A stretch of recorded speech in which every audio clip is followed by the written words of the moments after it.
All right, so moving on, we got a special edition of our weekly weekend picks in football. This time with, of course, Thanksgiving coming up.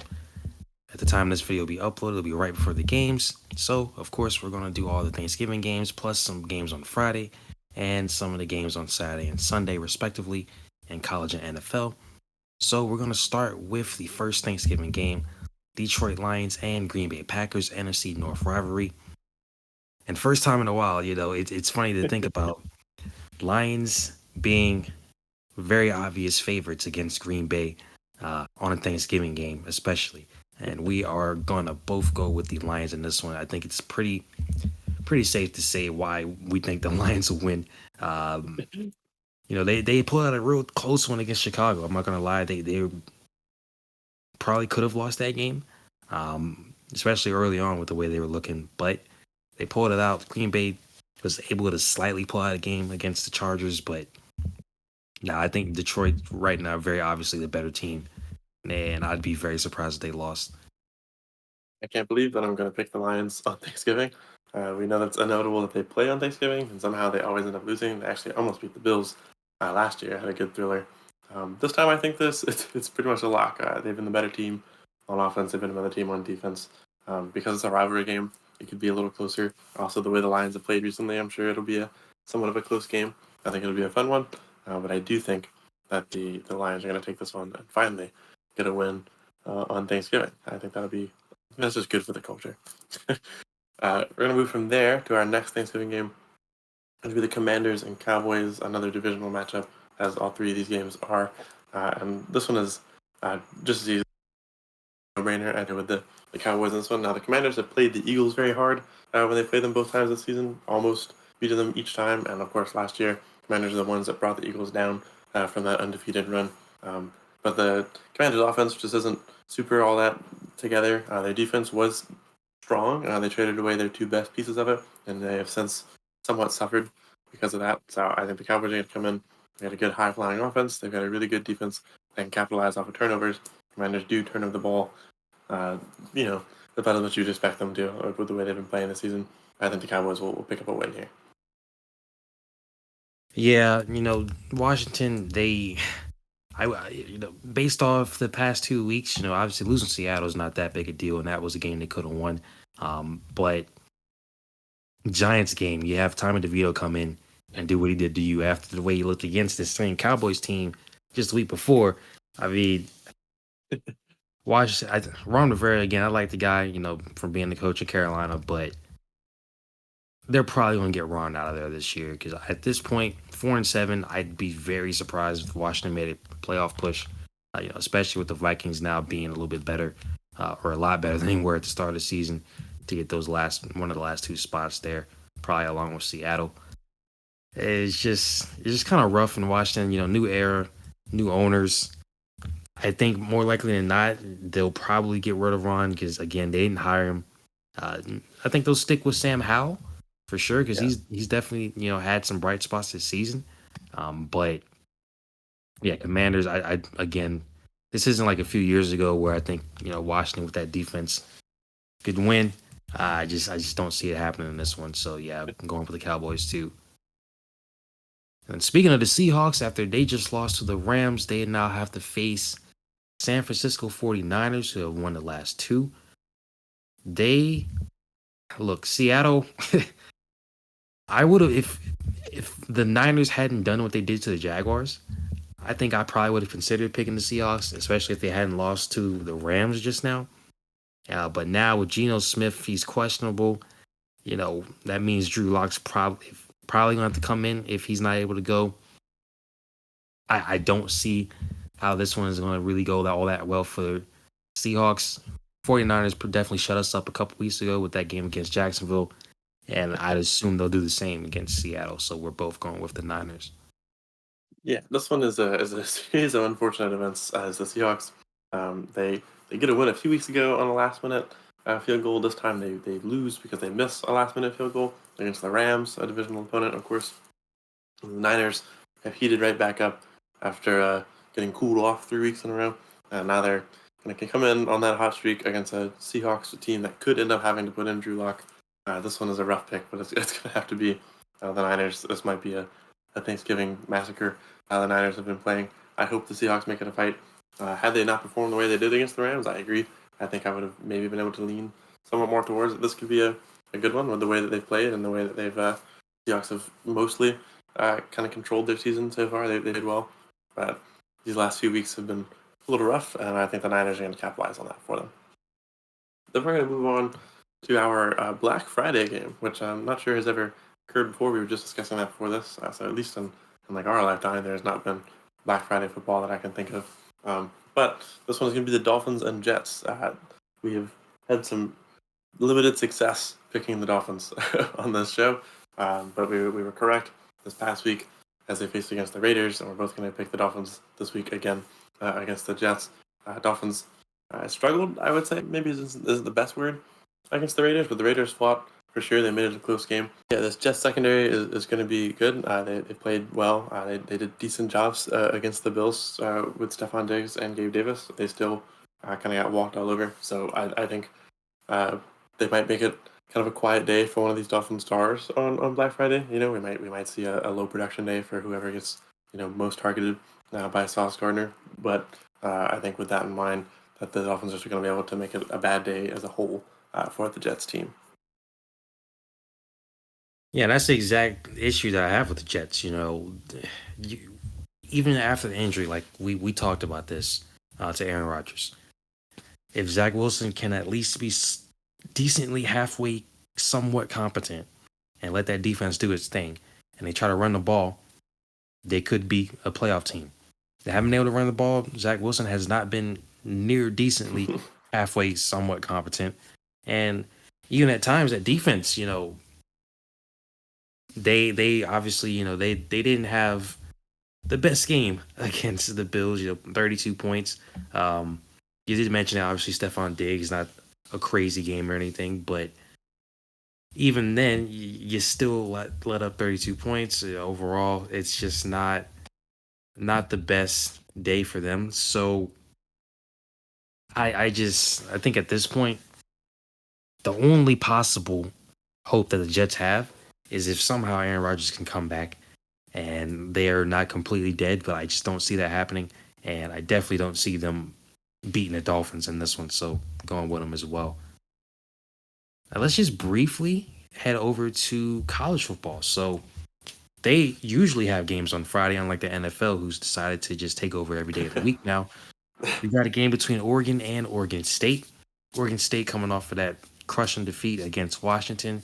And Oregon, of course, they want to turn around and beat Washington in the Pac-12 championship game next week. But that'll have to wait for now, as we do think Oregon will still pick up another victory on their way to that against Oregon State.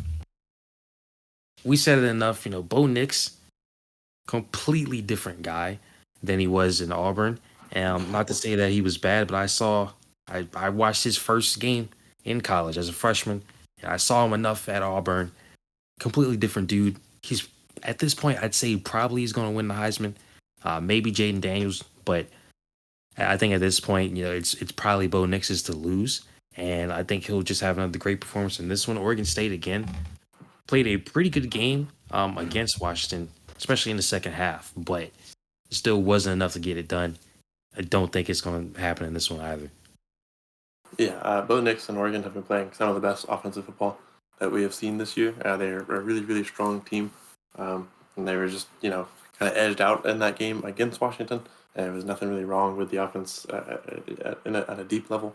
Oregon State has played really close to each of their conference opponents this year.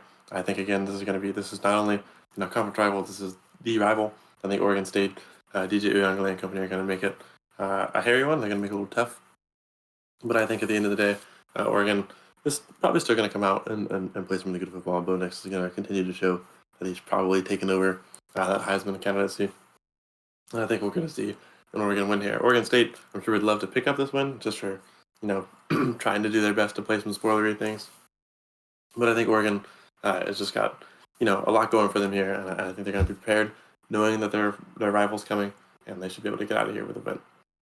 Going from there, we have probably one of the more anticipated games each year because of how these two teams do until they face each other.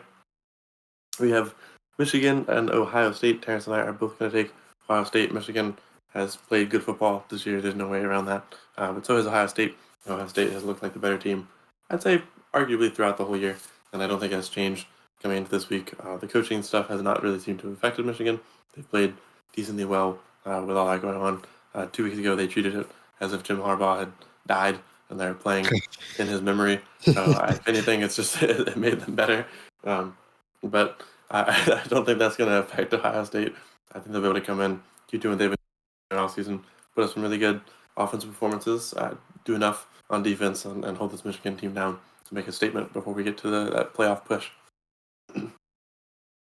Yeah, this one right now, I'm saying it's the biggest game of the season by far, in my opinion, because of course Georgia and Bama don't play in the regular season very often. So otherwise, I think that's the only game that will probably usurp it.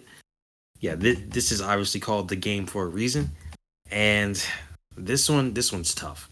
I'd say definitely even tougher than last year because I think both teams. It's hard to say whether Ohio State's really better than last year. I think Michigan is. Michigan is definitely more dominant, and we know the whole situation with the sign stealing and everything that's still going on. Again, Jim Harbaugh, he's not dead. He's alive. They'll be okay. They accepted the suspension. I don't think anything else is really going to come of this until next off season.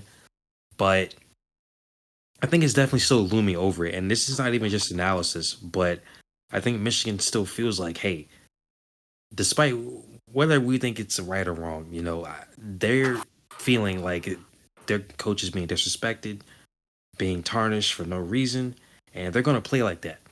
On the other hand, Ohio State, after beating these boys pretty much 10 straight years, they didn't play that during the COVID year, but beating them 10 straight years, 2 times in a row, they beat the mess out of them.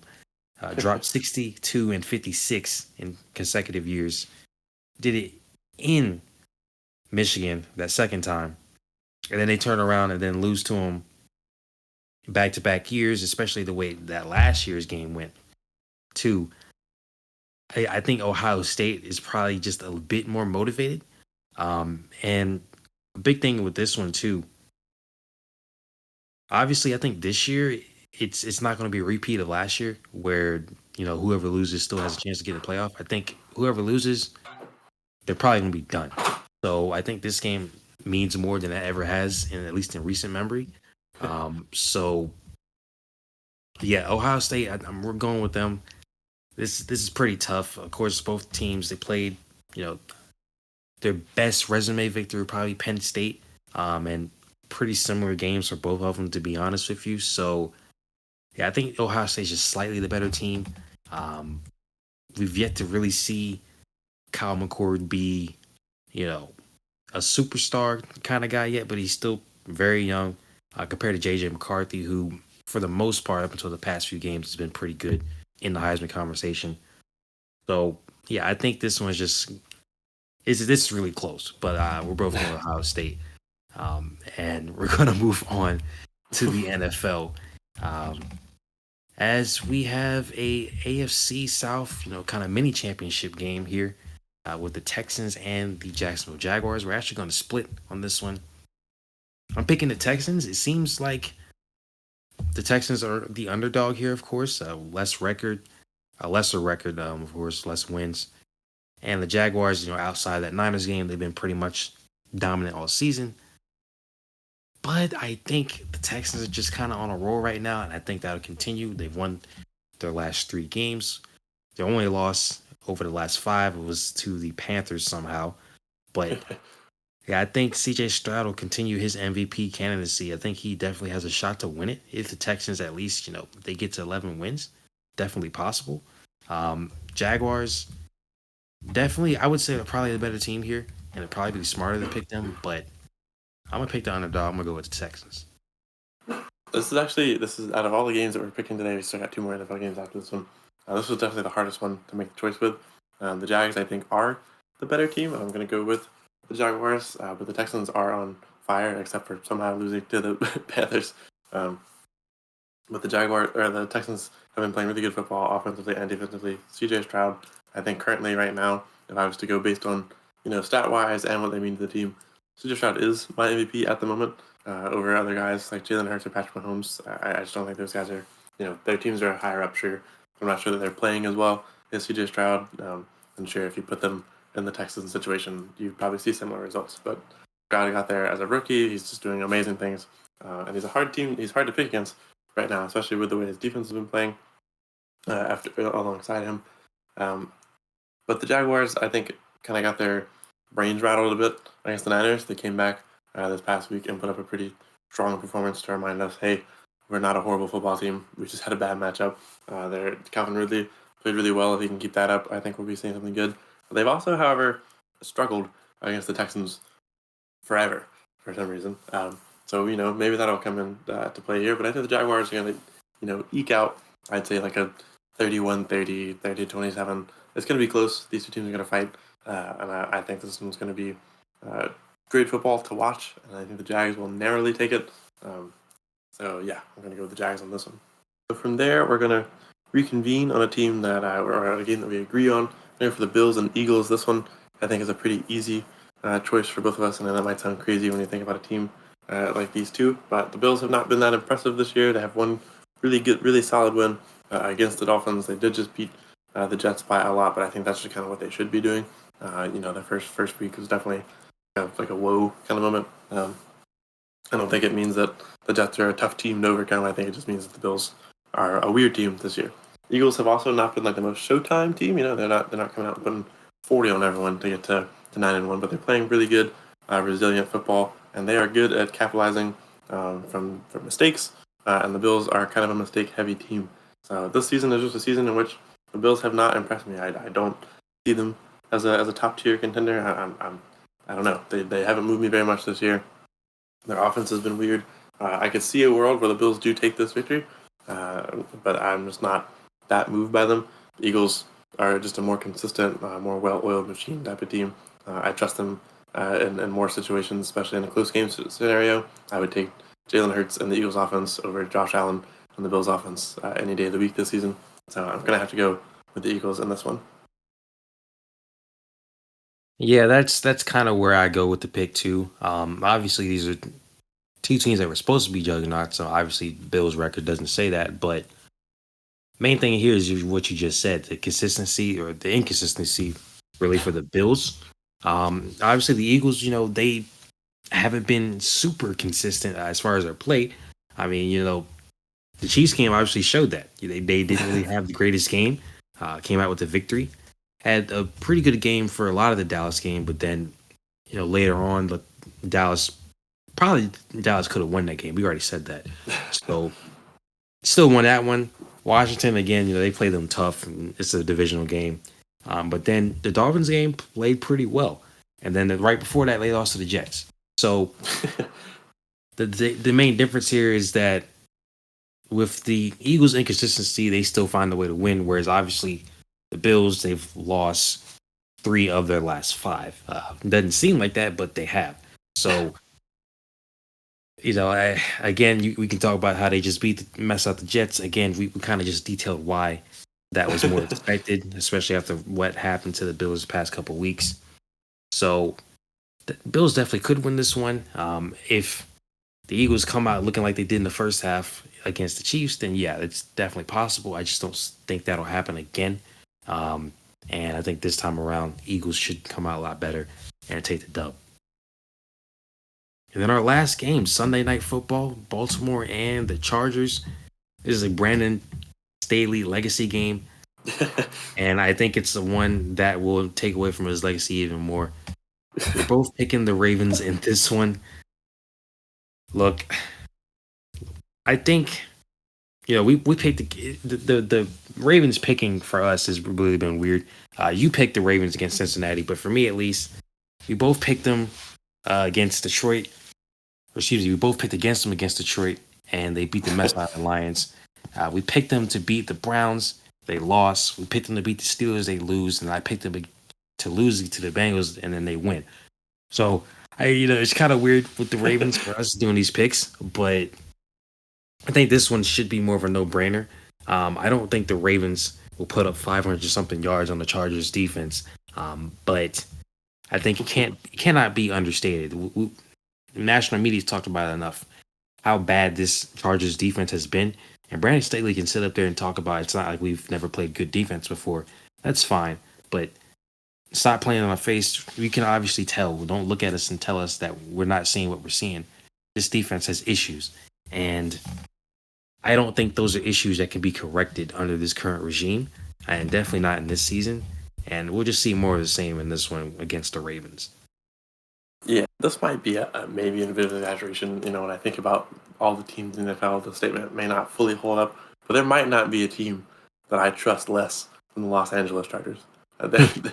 They are rocky on offense. They're scary, and as they're scary to play against, right? Because they have the opportunity to put up 400 yards and 40 points on you. At the same time, they're scary if you're a Chargers fan because they've got some big drops. Herbert has thrown some picks in late game scenarios. Had a few this year that have cost him a game.